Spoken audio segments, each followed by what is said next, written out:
আসসালামু আলাইকুম।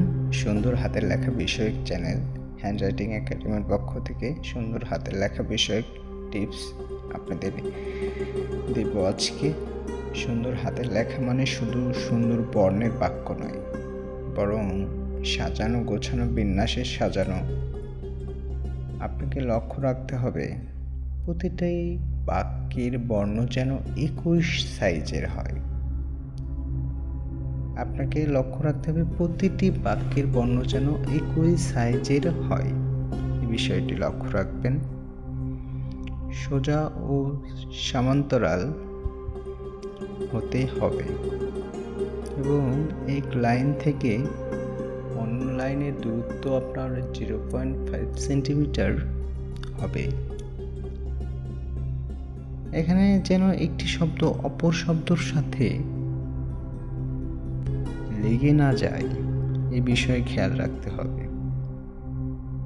মানে একই লাইনের ভিন্ন ভিন্ন শব্দের মাঝে সমান দূরত্ব থাকতে হবে। যাদের হাতের লেখায় লাইন উঁচু নিচু বা বাঁকা হয় এবং হওয়ার সম্ভাবনা থাকে, তাদেরকে একটি জিনিস টিপস দেব। তারা কিছুদিন লাইন টানা খাতায় প্র্যাকটিস করবেন এবং পরে সাদা খাতায় লেখার সময় নিচে স্কেল ধরে কয়েকদিন প্র্যাকটিস করলে সমস্যার সমাধান হয়ে যাবে আশা করি। বললাম হচ্ছে কিছুদিন প্র্যাকটিস করার পরে, লাইন টানা খাতায় প্র্যাকটিস করার পরে সাদা খাতায় লেখার সময় নিচে স্কেল ধরে কয়েকদিন প্র্যাকটিস করবেন। আশা করি সমস্যার সমাধান হয়ে যাবে।